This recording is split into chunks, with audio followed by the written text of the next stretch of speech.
different line in this was write a linear equation. So I expected, so for all of you guys should be listening to this right now. So in the what we know, I expected to see a point and a slope. I expected the slope formula, right? Because you were given a point, you needed a slope, so I needed a slope formula. Second, I expected both forms to be there.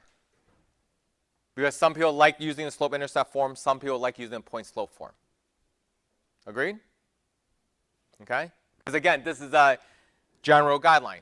So in the what we know, those are 1, 2, 3, 4 things that I expected to be on there. Okay? So that's number 1. Okay? So here's a common what we know was written down. Yeah, you can. Gather 2 points. Find 2 points. Guess where else I saw find 2 points?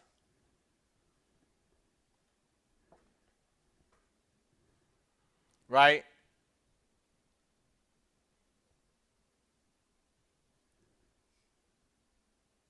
And again, I don't have a problem with us doing that. Right? Now, here's the thing, guys. The other point I have a problem with is that people literally found a slope, right? So they did this part, and then they gave me this answer. Actually, they didn't even do the work. They just gave me this answer.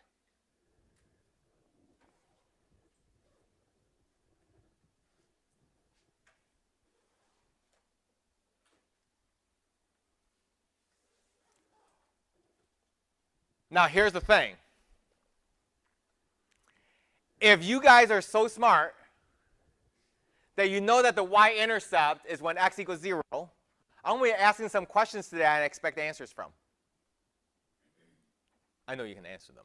I know that some of you guys can answer these questions today.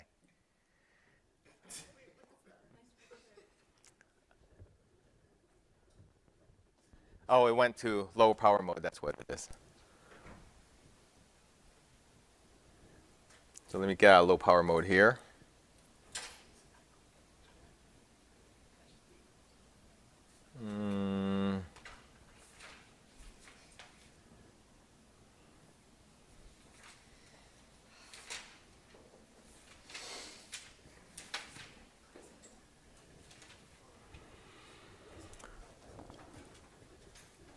Now,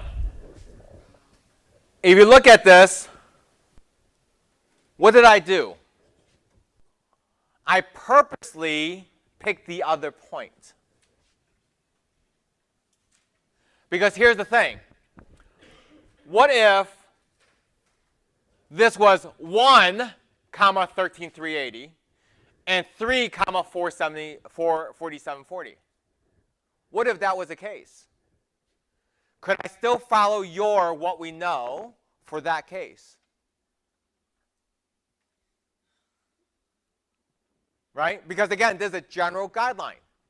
So again, if this was not 0, could I still follow your what we know?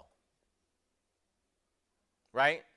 Because if you say a slope and a y-intercept, I'm stuck. Totally jammed. But if you say slope and a point, I'm good to go.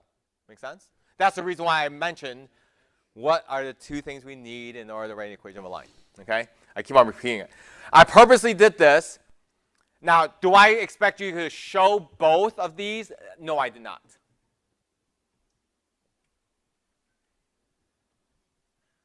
But I do want you to know what x and y does stand for. I wasn't looking for this necessarily. This did not dock you any points. If you did one over the other, I did not dock any points. But I am curious, besides me telling you what the y-intercept is, there's the reason why when I saw this result, I'm always curious when this starts to like show up and it's one of my points. Does that make sense? When I see the 13,380 and it happens to be one of my points, I'm curious. Why? Did I do something wrong? and then saying we should already know that that's a y-intercept because y-intercept x is equal to 0. Okay? Now, I know that some of you guys are concerned about your grade based on the lab work. I don't disagree with you. But here's what I'm going to say. I, personally, would prefer to fail every single lab work so I can do well in the exam. Because all the exams altogether is 80% of your grade. This is a whopping 10% of your grade. Okay? I know it's hard for you guys to see it, but trust in it. Okay? Trust in it. All right?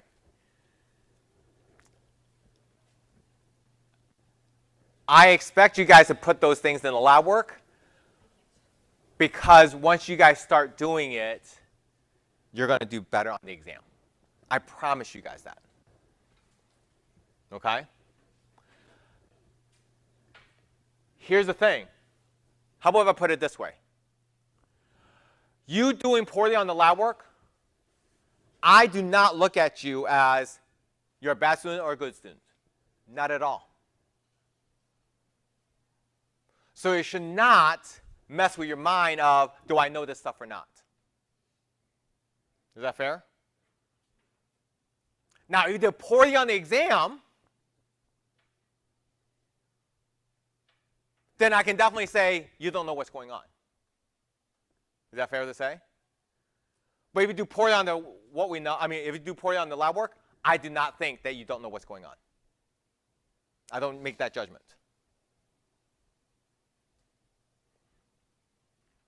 You might not be the best tutor for the student next to you, but you might do great in a study group. Okay? So that is the part I'm going to say to you guys. All right? Any other questions on that lab work? So I do not have a problem with you guys asking, hey, what can I do better? This is the reason why I sent out the answer key, is so that you can go, what do you mean?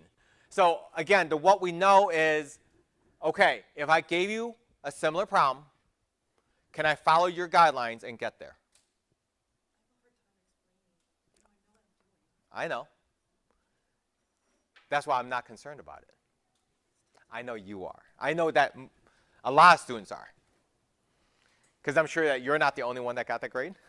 I'm sure plenty have. Okay? I'm sure that more than plenty have. All right?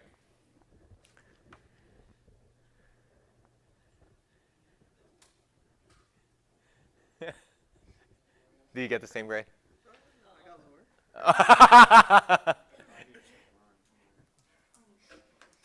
And here's the scary part. I think that he can answer my questions today. And he did worse on the lab work. Do you see him like having this angry face, looking like he wants to like tackle me into the wall, through the wall right now? Well, he might be smiling like that too while he's tackling me through the wall, actually. Ha ha ha ha. But that's the thing. All right. So let's start today's notes, because there's plenty to go through. Today I want to talk about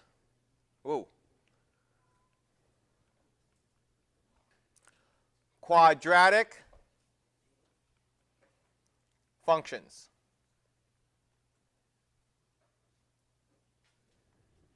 Quadratic functions.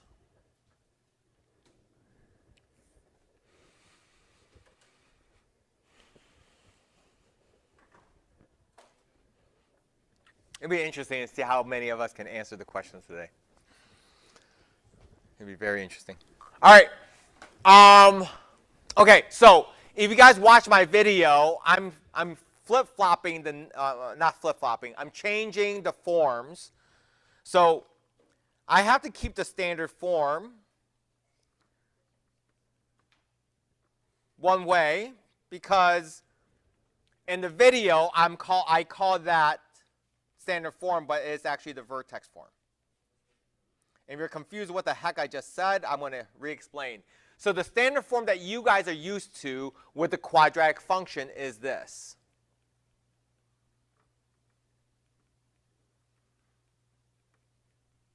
Right? You guys are used to that form. That was always the standard form, so I'm calling this the standard form again.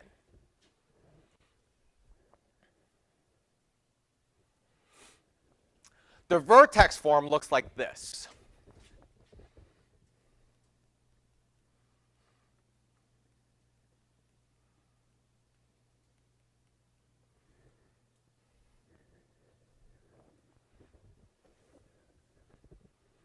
So when you look at the equation, what shape is this? A what? A parabola, right? Because the x is squared, and the y is to the first power. Do we see that the y is the first power? Yes? Because the f of x is your y, is to the first power. So if x is squared and y to the first power, that means I must have a parabola, either smiley face or frowny face. Well, I'll explain when it is and when it's not. Okay? So, now, let's talk about the vertex form. The vertex form, you're seeing two letters that you've seen before. Right? In a circle, and I think that's why people think it's a circle, because you're used to h comma k as the center of a circle, right? But this is still, x is still squared, y is still to the first power, so this is still a parabola. So what I want you guys to know is that h comma k is actually called your vertex. Now, you might be wondering, what the heck is a vertex? I'll explain.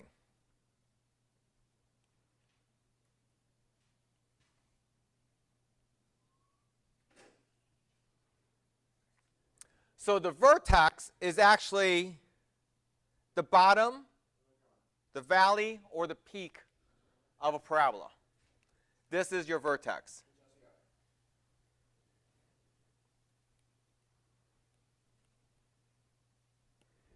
Okay?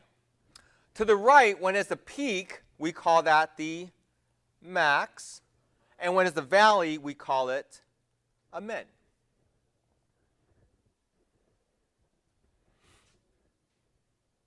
Okay? So someone asked me, hey, why call it HK if it was the center of a circle and now it becomes a vertex? Because HK is really a special point. All right? That's all H and K is specifying. Are we okay so far?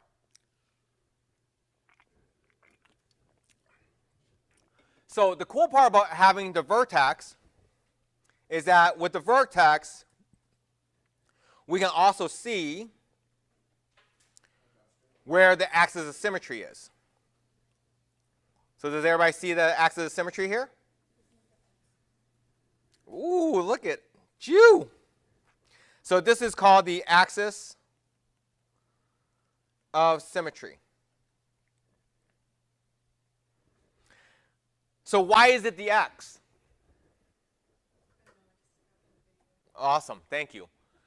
So can anybody else answer that question? So she says that this is the axis of symmetry. It has to be the x. What does she mean by that? It doesn't cross a y-axis, which means what kind of line is this axis of symmetry? It's a vertical line. What's the equation of a vertical line? X equals, because it only crosses the x-axis once and never crosses the y-axis, right? That's why it's x equals. Where a horizontal line would be y equals because it crosses the y-axis once and no x-axis, right? Awesome. So, excellent. So in this case, x equals what? What is the equation of that vertical line? Remember that I have plotted the vertex as h comma k.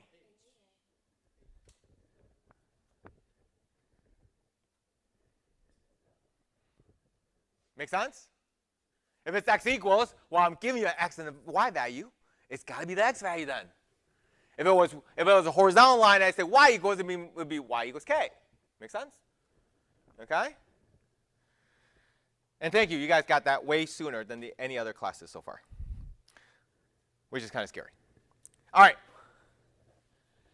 So the reason why I'm bringing this up is because when I'm given vertex form, I get to find these two things in that order. So if I'm given vertex form, first thing I'm going to find is the vertex. Makes sense because it's given to me in the equation. Then I find the axis of symmetry. Fair. Well, ladies and gentlemen, it's going to be different for the so-called standard form.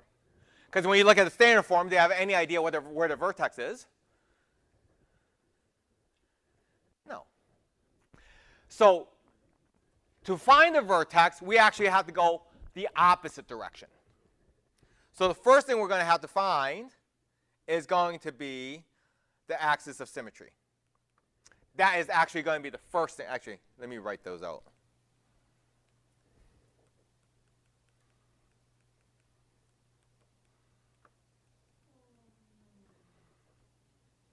Because the axis of symmetry actually has a formula.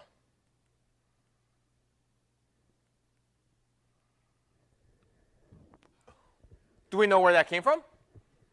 ¿Dónde? No.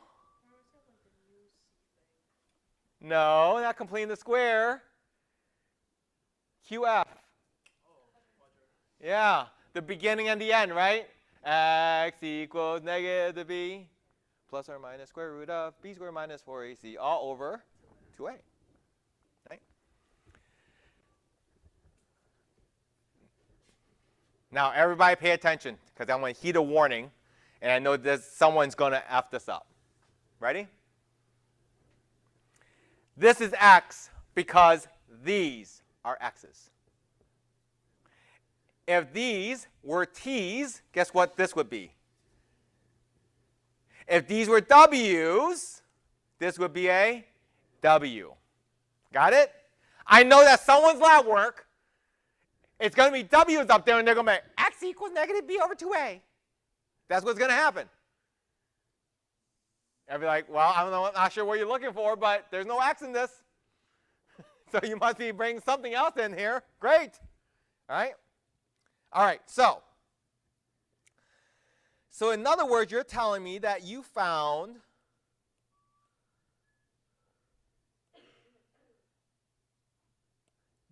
these two things here, right? You have found where the axis of symmetry is. Awesome.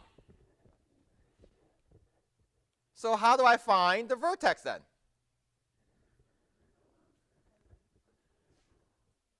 Well, if the axis of symmetry found my x value, I just plug it back in to find my y value. Awesome. So what I'm about to write is going to look intimidating,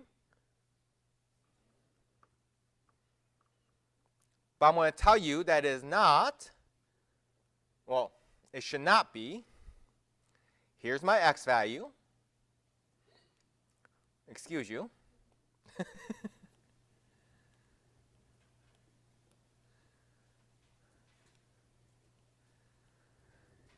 So that's how you find your vertex. That looks intimidating, but all it means is you already found your x value, and all you're doing is plug it back into the equation to find your y value. That's it. Okay? That's all it is. That is all it is. Nothing else.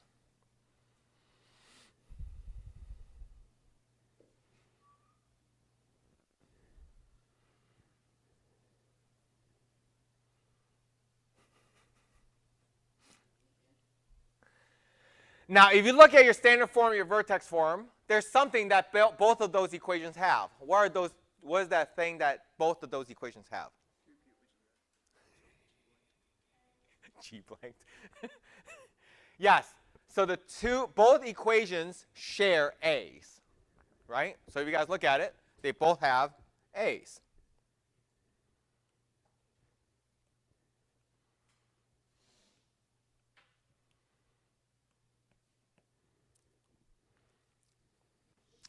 So what can you tell me about those A's?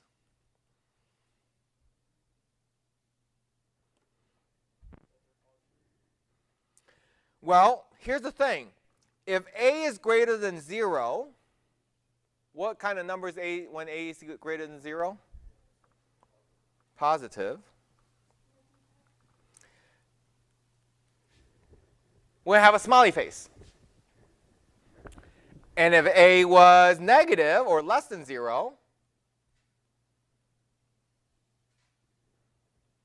we got a frowny face. So Chan before grading lab work, Chan after grading lab work. Frowny face. Right?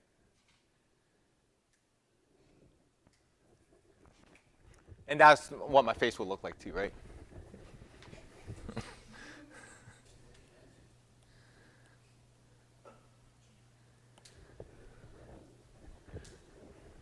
It looks a little too flat, dude. All right, so I'm going to show you guys how I would graph. I'm actually going to graph differently from my videos, but I'm going to still show you how to graph a vertex form versus a standard form. So let's say, for example, I'm asked to graph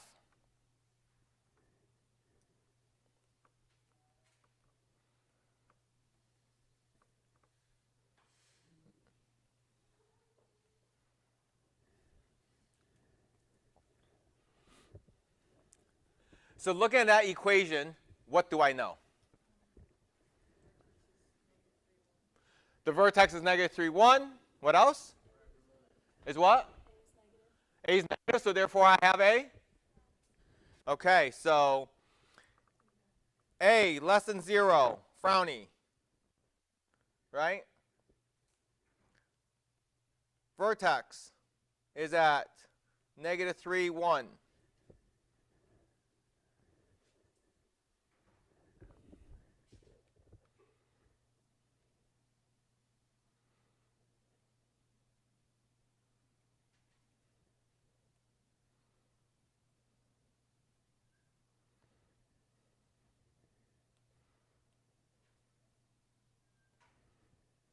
Okay. Look at that graph. It looks so good. So how do I graph more points? I could. But wait a minute. Wait a minute. Wait a minute. Time out. Time out. Time out. I know I said it in the video, but I think the other classes actually meant it without watching the video. Making a table. Here's the funny part. Before, when I asked you guys to make a table, you're like, what, we're in 7th grade? Why are we making a table? Right? Like, this is BS. And now I ask you how to do it, like, make a table. What? Wait a minute. So when I ask you to make a table, you're like, BS, and but now it's your idea is okay? So I'm going to change this a little bit, okay? Since we're big boys now and big girls now, how about this? Because of this vertex, do you agree with me that I also have this?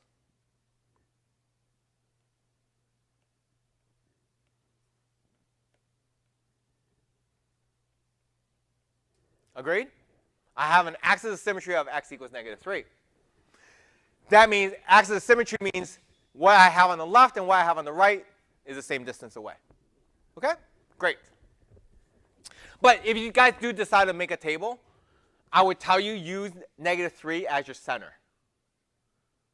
So I would do negative 4, negative 5, and negative 2, negative 1. Okay? Because then you'll get that parabola. However, let's do this. What if we found, the y-intercept. And what do we know about y-intercepts? Oh, wow, we actually remember that. Awesome. Okay. What is it?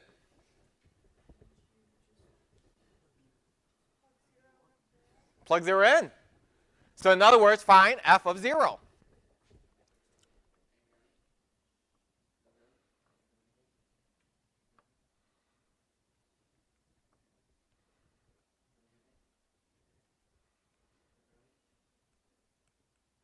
So what is f of 0?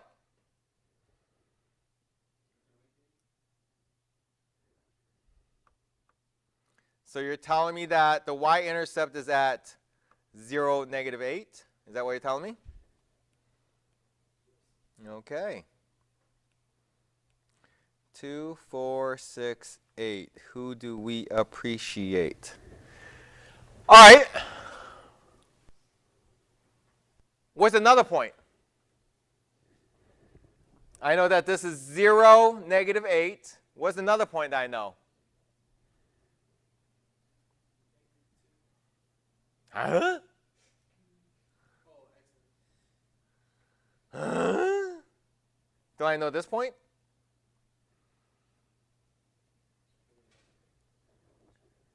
Because this is the axis of symmetry, that means I'm three units away, right?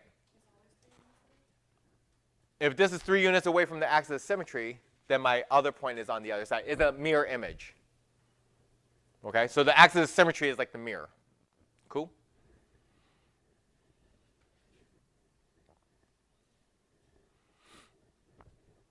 Since I just found my y-intercept, what else can I find? Good idea.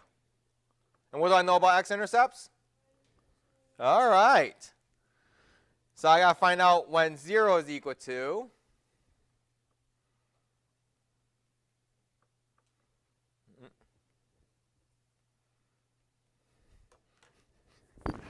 Should I let you guys solve for this one? Can I make it to the bathroom and back for you guys to solve that? Let's see. Good luck.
Figure it out?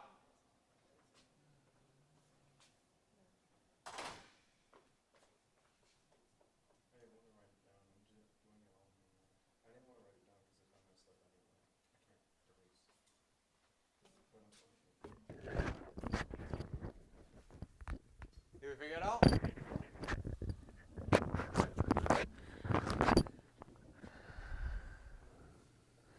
Do you guys agree with that?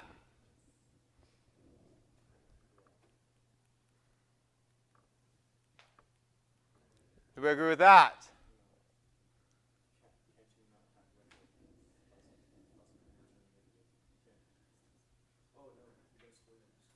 I took the square root. Right? I took the square root of both sides, and every time I take the square root, I have to include the what? The plus and minus. Yes?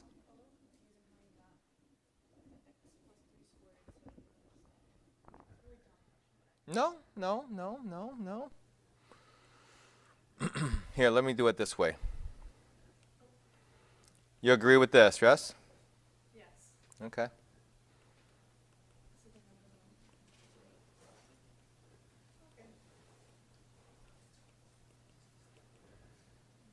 Does that make sense?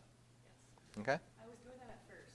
Somebody told me I was wrong. But you can also just add this to the other side. Right? Because that's what essentially what I did there. Okay? We're okay with the plus and minus so far? So that means I have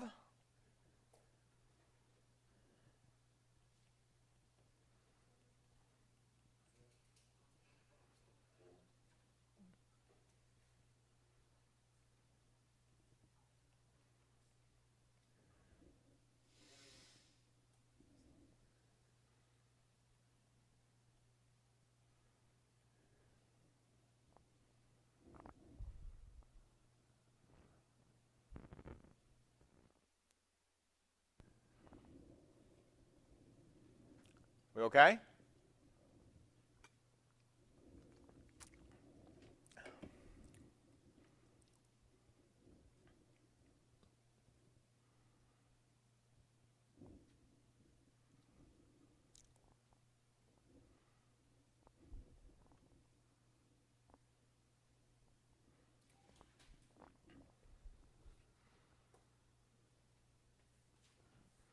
So notice how the axis of symmetry works still, right? So this was 1 unit away, that's 1 unit away.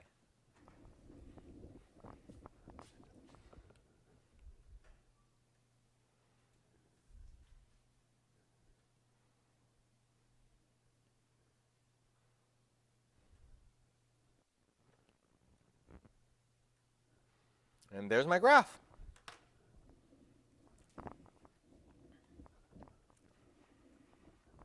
So that's the cool part about the axis of symmetry is because I plot one point, it gives me another. Right? The reason why I'm deciding to use x-intercept and y-intercept is because in 3.5, we're going to have to know how to do those too. But with fractions.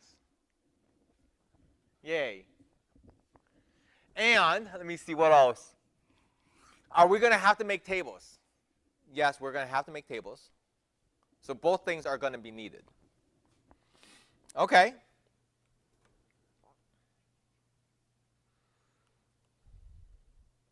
What if I gave you one in standard form?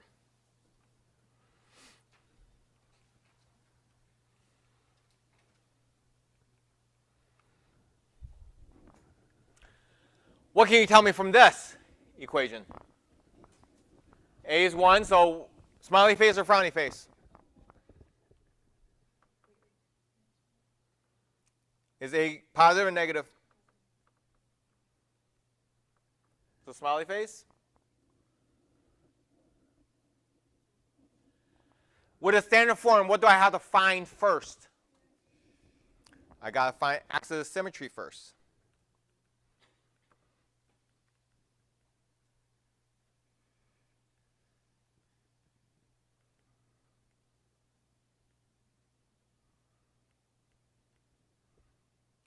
What's my B? A?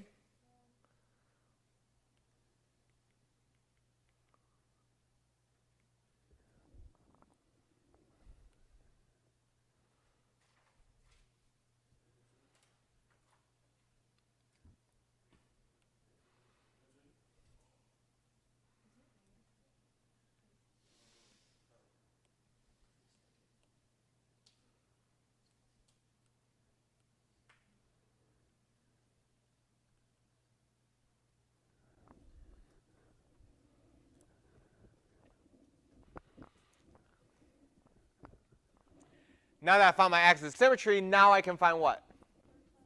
My vertex. How do I find vertex again? So I got to find f of 3.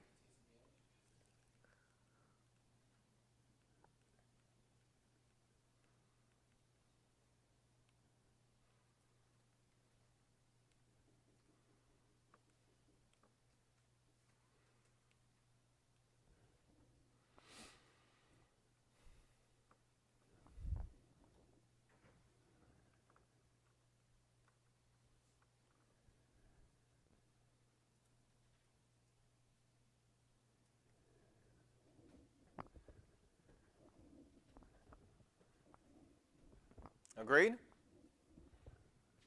Good?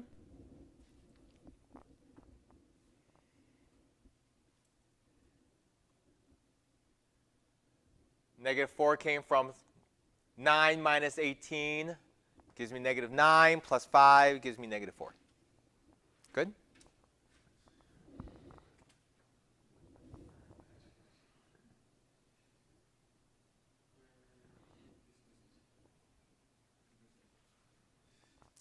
Okay. Should we just do the x and the y intercept again? All right, let's do it.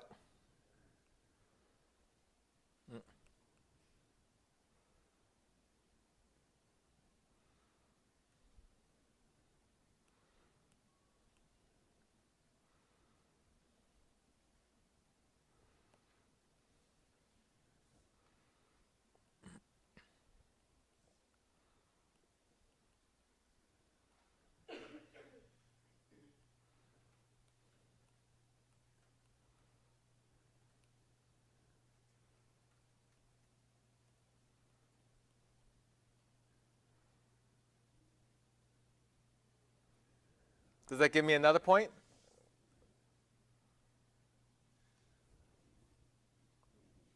Mm-hmm.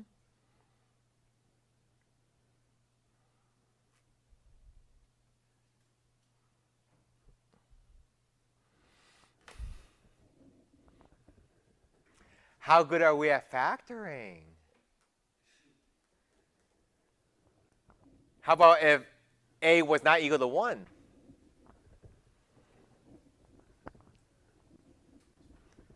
Huh?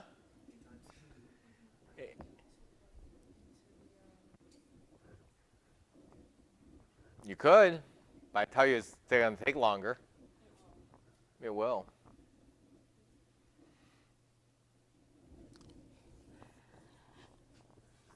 Do you guys remember the AC method?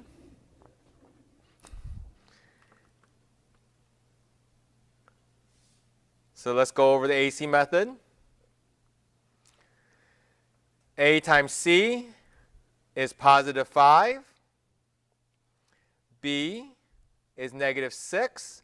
So I need to find two numbers, multiply together to give you positive 5, yet added together to give you negative 6. And those two numbers is going to be negative 5 and negative 1. Agreed? And why did I find that? I'm finding that so that I can take those two numbers and split this middle term,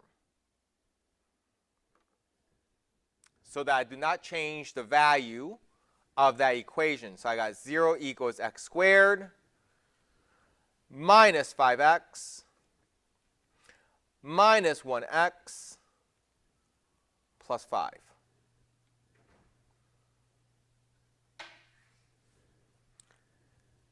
I have 4 terms, so I split it down the middle.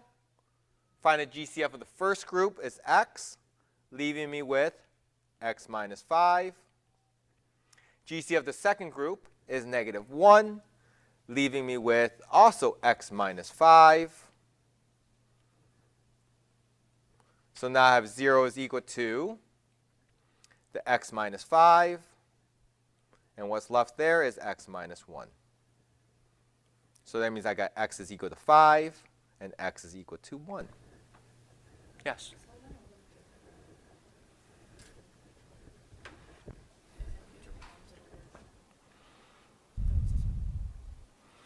Question is, how did you get those numbers?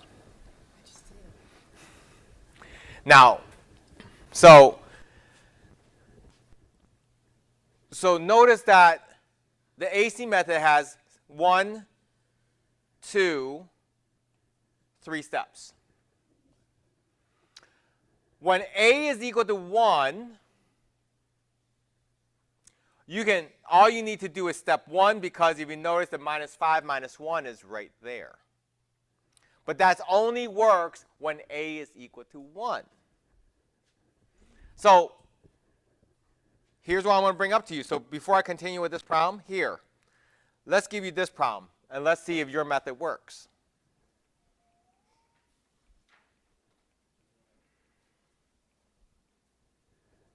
Go.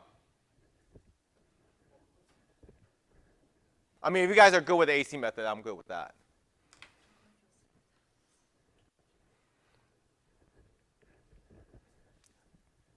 Now, students that had me before, I hammer away on the AC method a lot.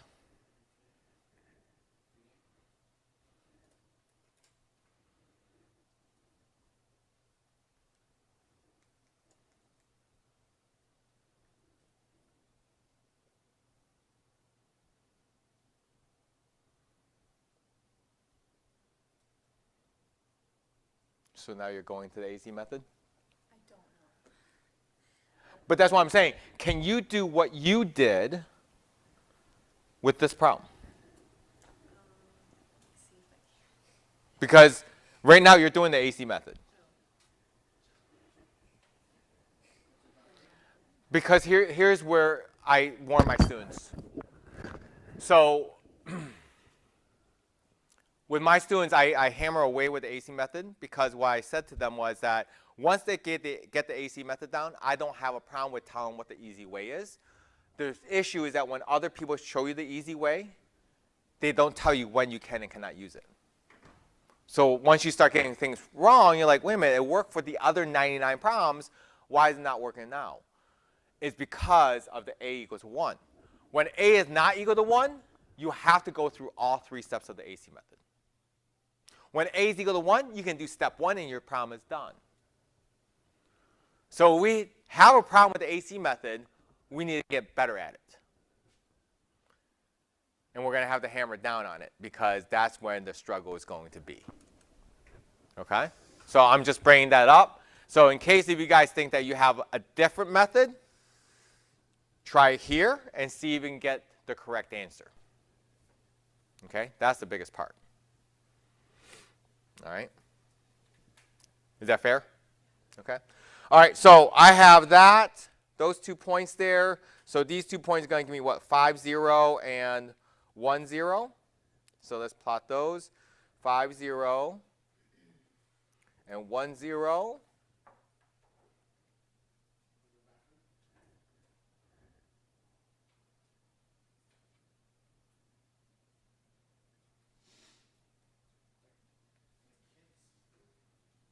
And there it is.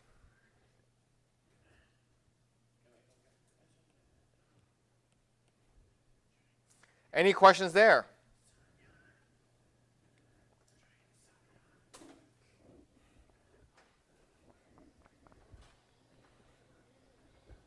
Nothing? Huh? That would be the AC, yep. And then B is -2. So you found your 2 numbers, which is -5 and +3. And then you split the middle term with those 2 numbers. Yep. However, we struggle with the AC method, then let me know so I can either give you videos or walk you through it. Because that will be a problem if we don't figure it out. All right, so the beginning of the notes today, I spoke 2 words that I have not talked about yet, which is maximum and minimum. So that means we have to talk about maximizing and minimizing problems. Yes, these will be word problems.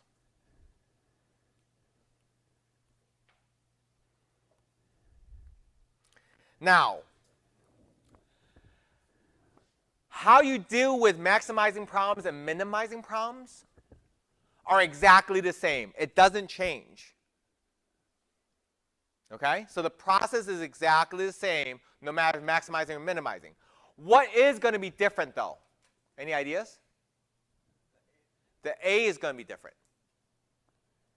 Because the only thing different about the very beginning, about maximum or minimum, is the fact that it is a frowny face or a smiley face, right? A frowny face has a peak, so that's going to be a max. A smiley face has a valley, so that's going to be a minimum. So that's what's going to be the difference, but in terms of the process of the two problems, exactly the same. Okay? And the steps I gave you, exactly what we do. If we're given vertex form, we find the vertex, axis of symmetry. If we're getting standard form, axis of symmetry, then the vertex. Make sense? Okay? So, and knowing these problems, most likely you're going to get in standard form. Okay? All right. So, let's say, for example,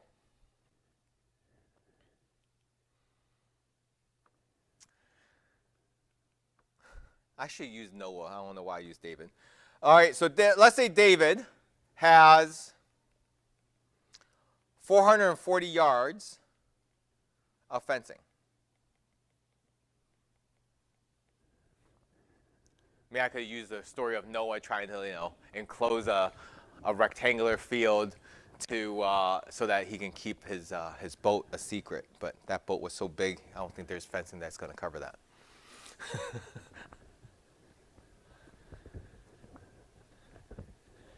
And let's say that he wants to use this fencing to enclose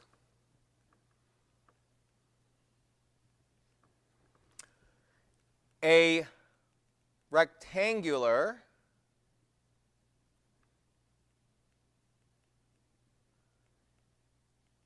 area.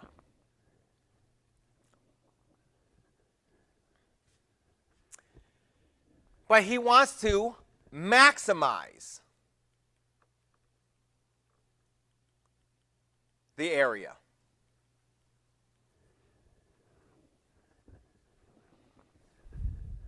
So just because I'm using 440 feet or yard of fencing doesn't mean that I'm going to maximize the yard.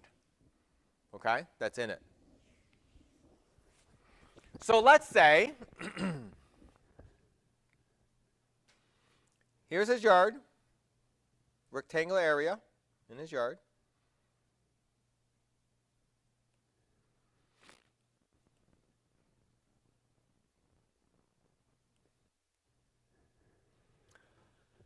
What should I call the dimensions of that yard?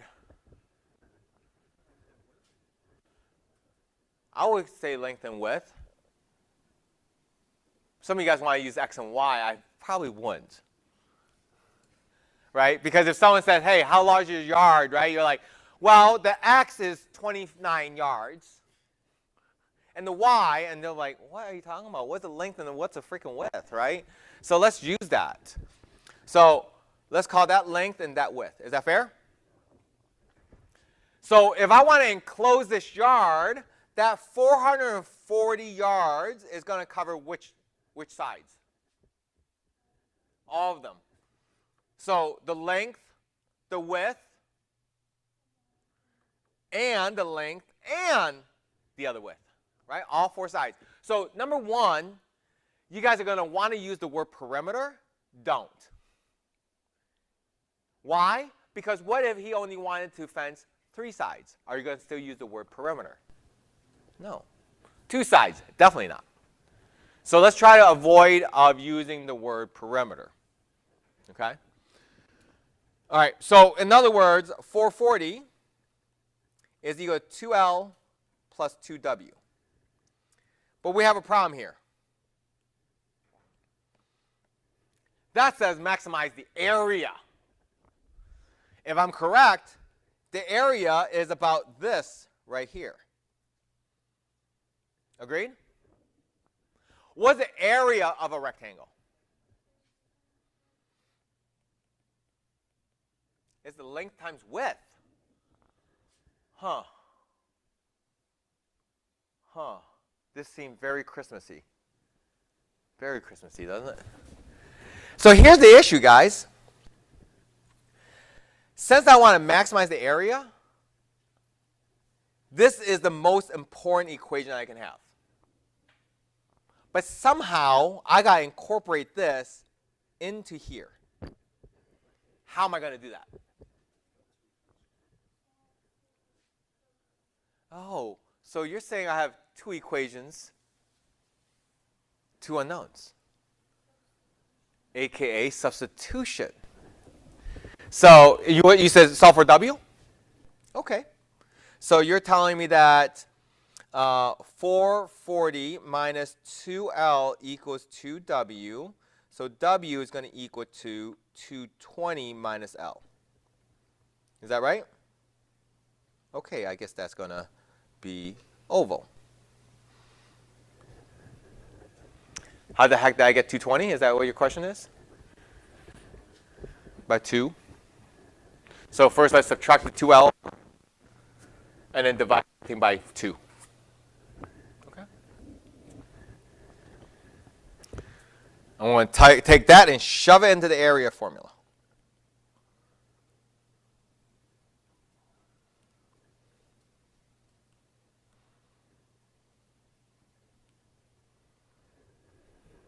Like that.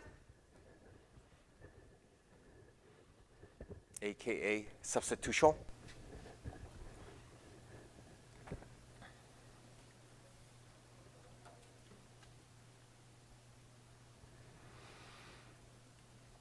Are we okay so far?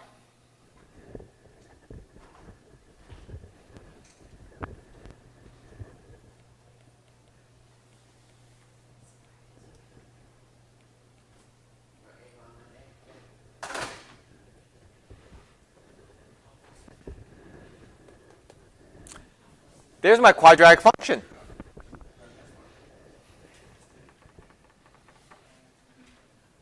Is that standard form or vertex form? Standard. Smiley face or frowny face? Frowning face. Do we know why? Because the square term is what has the A, and the A is negative. It's frowning, so therefore it's a maximum. So that means this is maximizing area. Makes sense. Yes? Okay? Because if this A was positive and this is asking for to maximize, I'm screwed. Does that make sense? Okay? Okay. So if I have a standard form, so you told me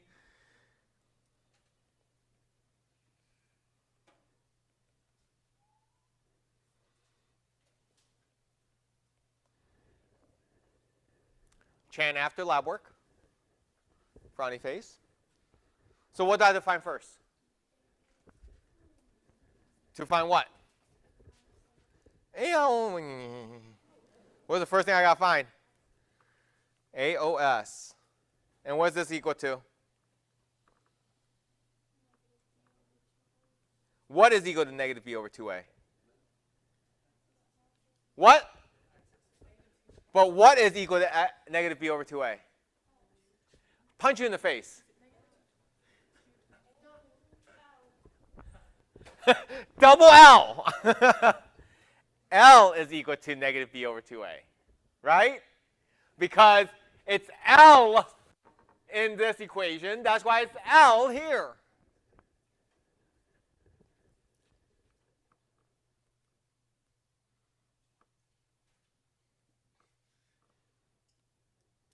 And my B is 220. A is negative 1. So that means my L is equal to 110. If I plug 110 back into this equation, what am I actually finding? Am I finding W? I found L.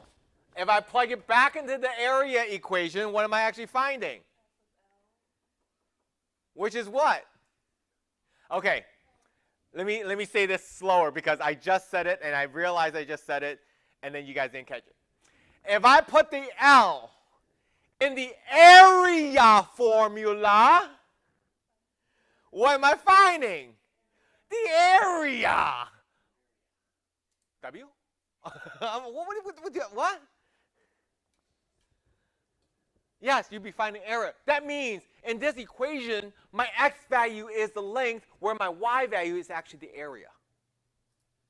Got it? So if I plug it back in, I'm finding the area, not the width. However, if you notice that I found L. So that means that bottom is 110, which means this top is 110. How much fencing do I have left? 220, because I started with 440. 110, 110, 110, 110 is 220. Minus 220 is 220 left. If I split 220 evenly, it is. A square is a rectangle. A rectangle is not a square, but a square is a rectangle.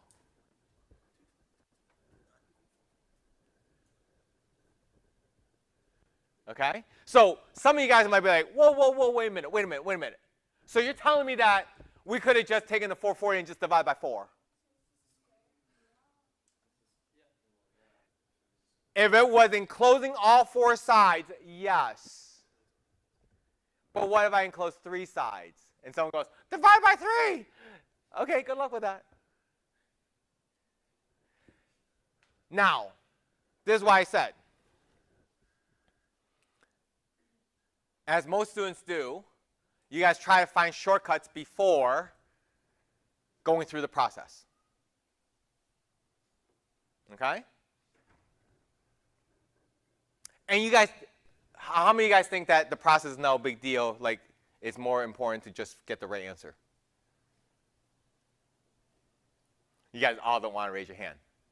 Let me ask you this. Here's a question.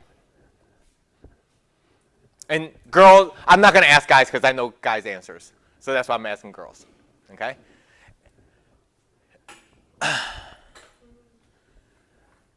Fiance or boyfriend? Okay. When your boyfriend asks you out,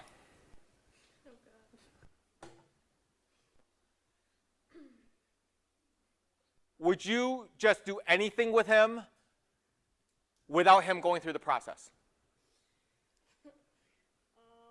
What kind of date? Well, the way that we started dating was kind of unconventional. Okay. So again, ladies, I'm asking you. I'm guessing that you would typically want some conversation, get to know each other, dinner, dates. Am I right though? I'm guessing that you ladies want that process to go through before getting the answer. Is that right? That's why I don't ask guys the question. Because the guys have a totally different question and answer to that. The guys are like, shortcut! Shortcut! Yes. That's why I asked the ladies the question. Can I ask you a question then? Sure. Okay. Oh boy. We say to go through the process. Yes. What if we go through the process correctly and get the answer? You still mark us down. See? Oh no. Then you Great question. try again. Hey, here's the thing. Have I done the process in all my relationships? Yet I'm still single. So you did the process wrong. Is what you're Oh, trust me, no. I've done the process right. I still ended up single. It happens in life, doesn't it? Does it happen in life? Because that's your question, right? Because you're saying, what if we do the process right, but we still get the wrong answer? Hey, life happens, doesn't it? But I don't get marked down in life. I get marked down in lab. Oh, trust me. Do you understand? The first 6 months to a year after that relationship ended, I got marked down. Would that be fair to say? And not just marked down, now I carry a baggage that when I meet the next person, I'm going, am I going to have this issue? That's why people have to do the work. And putting it at home is no good because if I do the process right, they're going to find out about this baggage. No matter how we look at it. So either we got to take care of the baggage and get rid of it. We can't leave it at home. Well, that's what I meant by Yes. That's why people shouldn't go into the next relationship until they take care of their baggage. Yes. Again, a process that has to be gone through. Have people ever gone through the process and not get rid of the baggage? Does that mark them down? Ah. Now we're getting somewhere. Because the process might have not been done right, but the person thought they did the right process. Is that fair to say?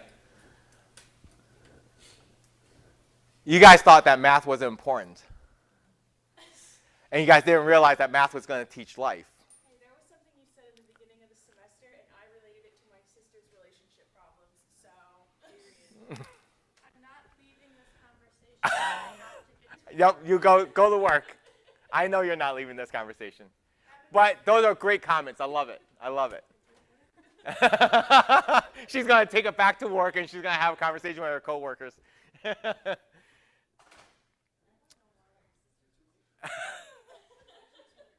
So I would say this, guys. Now, if you go through the process enough,